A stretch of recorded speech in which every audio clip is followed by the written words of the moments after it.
Malappuram Kottappuram government ഹൈസ്കൂളിൽ വിദ്യാർത്ഥികൾ തമ്മിൽ സംഘർഷം. 9ാം ക്ലാസ് വിദ്യാർത്ഥി മുഹമ്മദ് ലബീബിന് പരിക്കേറ്റു. 10ാം ക്ലാസ് വിദ്യാർത്ഥികളാണ് ലബീബിനെ മർദ്ദിച്ചത്. ബട്ടൺസ് ഇടാത്തതിന്റെ പേരിലാണ് മർദ്ദിച്ചതെന്നാണ് ആരോപണം. പിന്നെ മോളത്തെ ബട്ടൺസ് ഇടാനിട്ട് പഠിച്ച് ബാത്റൂം കൊണ്ടുണ്ട്. ക്ലാസ്സിൽ നിന്ന് ഇൻ്റർവെല്ലിന് എഴുതിന് അവിടുന്ന് മോൾക്ക് ബാത്റൂം കൊണ്ടുപോയി അവിടുന്ന് അടിച്ച് ഒരാളുടെ തല്ലാതെ 4-5 കുട്ടികളും ബാഗിൽ നിന്ന് ഉന്തി ബാത്റൂം കയറി ഞാൻ ബാഗിൽ നിന്ന് ഉന്തി കയറി നിന്നപ്പോത്തിന് ഓലിനെ അടിച്ച്.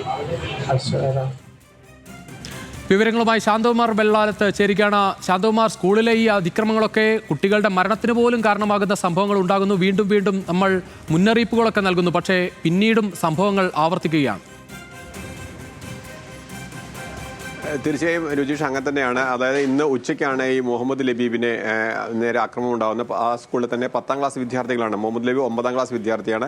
10ാം ക്ലാസ് വിദ്യാർത്ഥി, അതായത് സീനിയർ വിദ്യാർത്ഥികൾ വന്ന് ആക്രമിക്കുകയായിരുന്നു. അതിലേറ്റവും അതിനൊരു കാരണമായി പറയുന്നത് ഈ മുഹമ്മദ് ലബീബ്, ആക്രമണത്തിനിരയായ മുഹമ്മദ് ലബീബ് ഷർട്ടിൻ്റെ ബട്ടൺ, മുകളിലെ ബട്ടൺ ഇട്ടില്ല. അതെന്താണെന്ന് ചോദ്യം ചെയ്യാൻ വേണ്ടിയായിരുന്നു മുകളിലെ ബാത്റൂമിലേക്ക് കൊണ്ടുപോയി അവിടെ വെച്ച് സംഘം ചേർന്ന് മർദ്ദിക്കുന്ന ഒരു സാഹചര്യം ഉണ്ടായത്. ആ മർദ്ദനത്തിൽ ആ കുട്ടിയുടെ ചുണ്ടിന് വലിയ മുറിവ് പറ്റിയിട്ടുണ്ട്. വലിയ ഒരു മുറിവ് തന്നെയാണ്. അതിപ്പോൾ പ്ലാസ്റ്റിക് സർജറി ചെയ്യണമെന്നുള്ള രീതിയിലേക്ക് ആശുപത്രി അധികൃതർ ആവശ്യം പറഞ്ഞിട്ടുമുണ്ട്.